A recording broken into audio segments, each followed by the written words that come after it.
ये कहानी है अफ्रीका में स्थित दाहोमी सल्तनत की, जिसे इतिहास में बहुत सारी मुसीबतों का सामना करना पड़ा था, पर हर बार दाहोमी को मुसीबत से बचाती थी दाहोमी की एक जांबाज फौज, जिसे अगोची कहा जाता है। ये फौज औरतों की होती है। इस बार दाहोमी पर ओयो कबीले ने अपने साथ कुछ कबीलों को लेकर हमला किया था। अब देखना है कि दाहोमी की अगुची शेरनिया इसका कैसे बदला लेती है। पर कहानी में आगे बढ़ने से पहले अगर आप चैनल पर नए हो या चैनल को अभी तक सब्सक्राइब नहीं किया है तो प्लीज सब्सक्राइब कीजिए।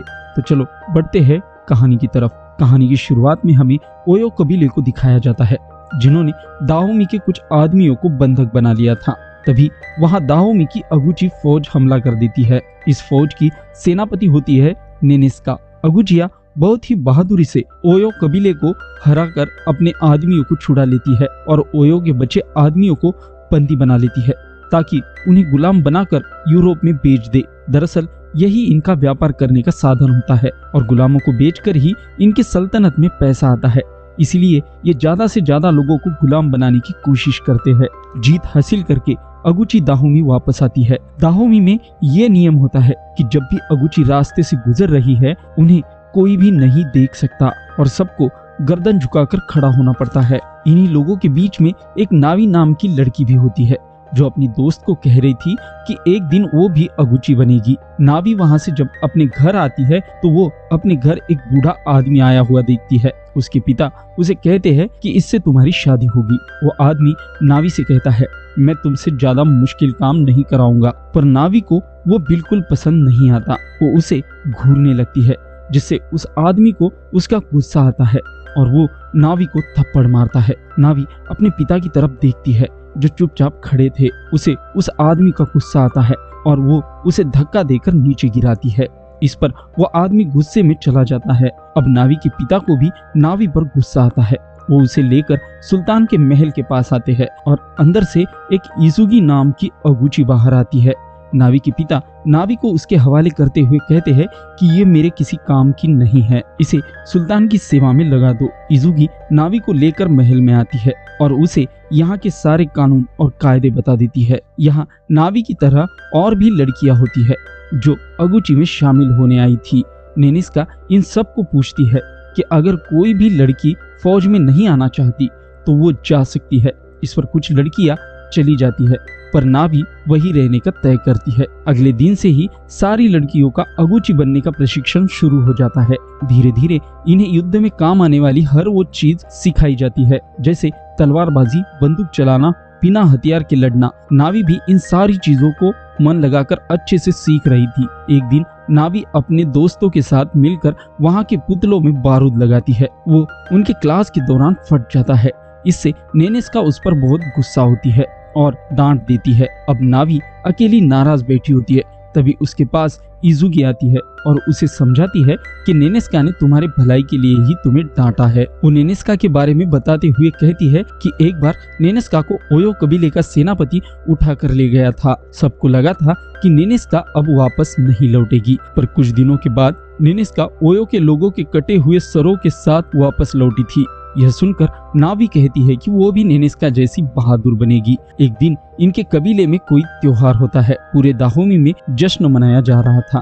तभी वहाँ ओयो कबीले का सेनापति अपने कुछ आदमियों के साथ आ जाता है। ओयो के इस सेनापति का नाम उब्बा होता है। वो जब अपना चेहरा दिखाता है तो उसे देखकर नेनेस्का अचानक से डर जाती है।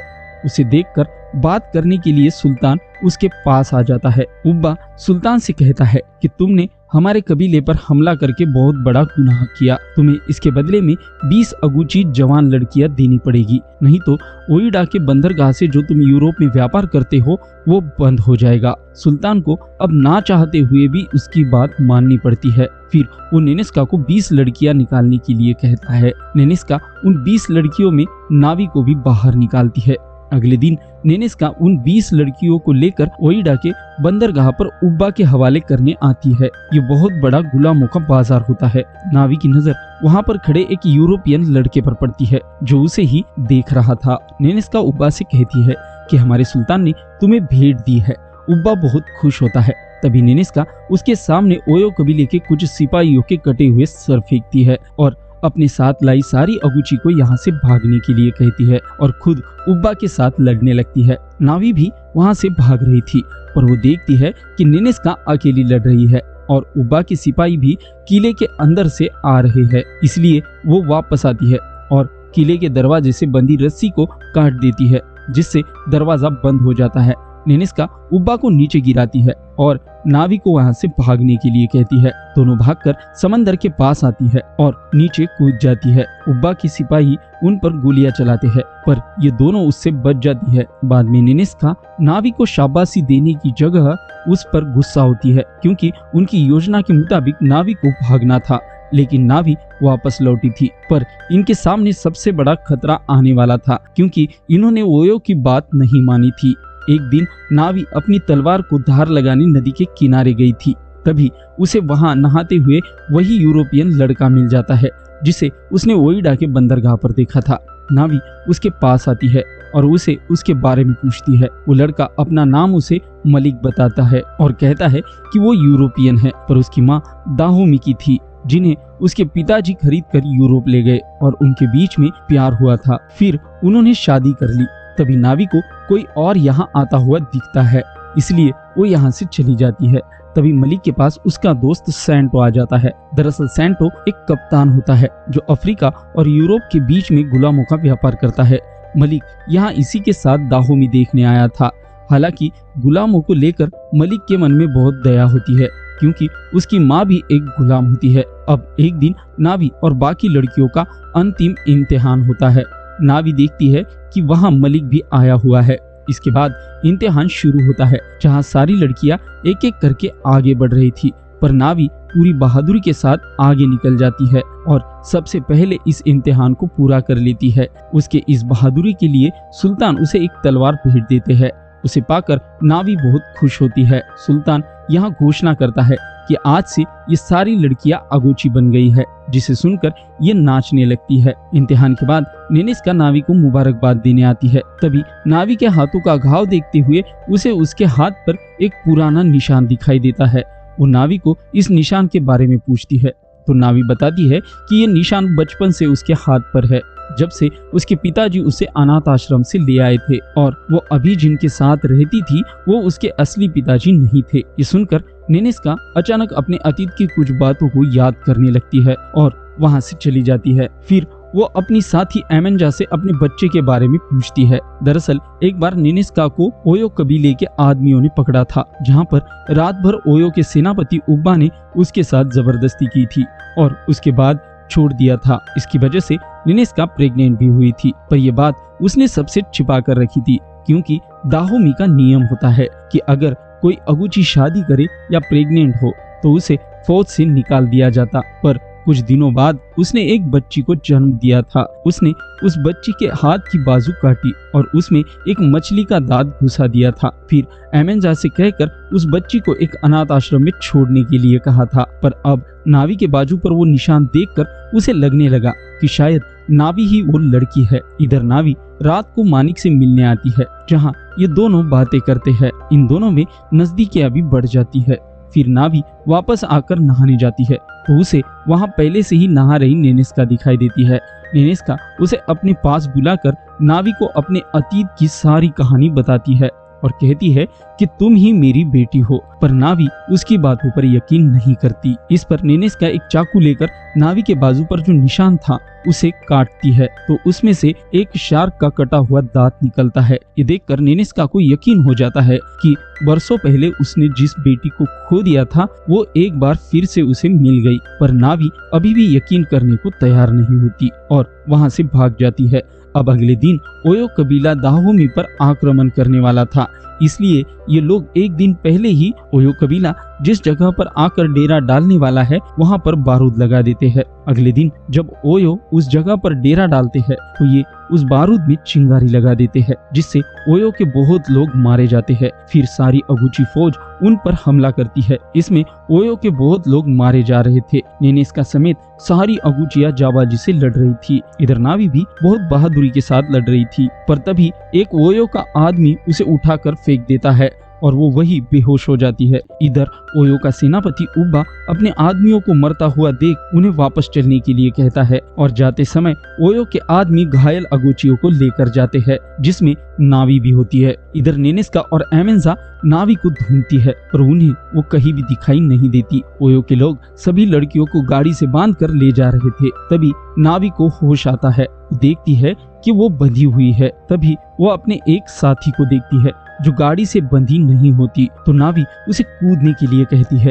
वो लड़की तुरंत कूद जाती है। अब उठाकर लाए हुए अगोचियों को ओयो के लोग गुलामों के बाजार में लाते हैं और उन्हें बेचने के लिए एक पिंजरे में बाकी गुलामों के साथ रख देते हैं। तभी नावी को यहाँ एक जगह पर चुपचाप खड़ी इजुगी भी दिखाई देती है। वो उसके पास जाकर यहाँ से निकलने के बारे में पूछती है, पर इजुगी उसे कहती है कि वो यहाँ से नहीं निकल सकती क्योंकि उसका हाथ टूटा हुआ है। तभी नावी उसके हाथ की टूटी हुई हड्डी को ठीक करती है और अब ये यहाँ से भागने की योजना बनाती है। इधर उस गाड़ी से कूदी हुई लड़की दाहोमी वापस आती है और उनके साथ हुई सारी बातें बता देती है। साथ में वो नावी के बारे में भी बता देती है। ये सुनकर नेनेस्का को थोड़ी देर के लिए खुशी होती है क्योंकि उसे पता चल गया कि नावी जिंदा है। तो तुरंत उसे बचाने के लिए सुल्तान से इजाजत मांगती है, पर सुल्तान उसे जाने से मना करता है क्योंकि सुल्तान कुछ लड़कियों के लिए सभी सेना की जान खतरे में नहीं डालना चाहता था। अब नेनेस्का चाहे तो भी नहीं जा सकती क्योंकि ये खुद सुल्तान का आदेश होता है। इधर सुबह होते ही गुलामों को बेचने के लिए तीनों अगोचियों को बाहर निकाला जाता है, पर नीलामी करते समय इनके हाथ और पैर खोले जाते हैं। फिर एक एक करके सारे खरीदार आकर देखते हैं और बोली लगाते हैं। योजना के मुताबिक मौका मिलते ही नावी और इजुगी पहरेदारों पर हमला करके उनके हथियार छीनकर भागने लगती है, पर भागते समय नावी को पकड़ लिया जाता है। नावी को पकड़ा हुआ देख इजुगी उसे ले जाने के लिए वापस आने लगती है, पर तभी उसे गोली मारी जाती है जिससे इजुगी की वहीं पर मौत हो जाती है। उसकी मौत से नावी बहुत दुखी होती है। अब वो लोग नावी को पकड़ने लगते हैं तो वहाँ खड़ा मानिक पैसे देकर नावी को खरीद लेता है। इधर नेनेस्का सुल्तान के दिए हुए आदेश को ना मानकर नावी को बचाने के लिए अकेले ही जाने का फैसला करती है। एमेंजा उसे ऐसा करने से रोकती है, पर नेनेस्का अपनी बेटी नावी को किसी भी हाल में बचाना चाहती है। पर एक एक कर सारी फौज उसके साथ नावी को बचाने उसका साथ देने आती है। नावी को मानिक अपने कमरे में ले आता है, पर नावी उस पर गुस्सा होती है क्योंकि उसे लग रहा था कि मानिक ने उसे एक गुलाम के तौर पर खरीदा। मानिक उसे कहता है कि अगर उसने ऐसा नहीं किया होता तो वो लोग तुम्हारे साथ कुछ भी कर सकते थे। इससे नावी को मानिक पर भरोसा हो जाता है। मानिक उसे पहनने के लिए अच्छे कपड़े देता है। दाहोमी में जब ये बात सुल्तान को पता चलती है कि नेनेस्का उसके आदेश के खिलाफ जाकर कैदियों को बचाने गई, तो वो तय करते हैं कि आज से नेनेस्का सेनापति नहीं रहेगी। अब नेनेस्का अपनी फौज के साथ गुलामों के बाजार में आती है और अपनी सेना को कहती है कि यहाँ एक भी गुलाम नहीं रहना चाहिए। फिर ये सभी गुलामों को आजाद करती है और इन्हें अपनी फौज में मिलाकर बाकियों को छुड़ाने जाती है, पर जल्द ही ओयो के लोगों को ये बात पता चलती है और वो उन पर हमला कर देते हैं और दोनों सेनाएं आपस में भिड़ जाती है। नावी बाहर आकर देखती है तो उसे अपनी फौज दिखाई देती है। वो तुरंत उनका साथ देने के लिए जाती है। नेनेस्का की फौज एक एक करके ओयो के सारे लोगों को मार रही थी। इतने में वहां उब्बा आता है तो नेनेस्का उसके घोड़े पर तलवार चलाकर उसे नीचे गिरा देती है। फिर उस पर अपनी तलवार से वार करने लगती है। अंत में वो उब्बा के पेट में चाकू मार देती है जिससे उब्बा की मौत हो जाती है। नेनेस्का सभी कैदियों को आजाद करके यहाँ से जाने लगती है। जाते जाते नावी पीछे देखती है तो उसे मानिक वही खड़ा हुआ दिखाई देता है। फिर वो उसकी तरफ देखकर मुस्कुराती है और यहाँ से चली जाती है। नेनेस्का सभी आजाद किए गुलामों के साथ वापस सुल्तान के पास आती है और उसकी इस गलती के लिए माफी मांगती है, पर सुल्तान उसके इस काम से बहुत खुश होते हैं और वो उसे सेनापति पद से हटाकर उमेन किंग का औहदा देते हैं, जिससे सारी दाहोमी सल्तनत खुश होती है। मूवी के एंड में नावी नेनेस्का के पास आती है और उसे माँ मुझे आपके साथ डांस करना है कहती है, यानी कि अब नावी ने भी नेनेस्का को अपनी माँ मान लिया था। दोस्तों, अगर मूवी का एक्सप्लेनेशन पसंद आया हो तो वीडियो को लाइक करके चैनल को सब्सक्राइब जरूर करना। मिलते हैं अगली वीडियो में।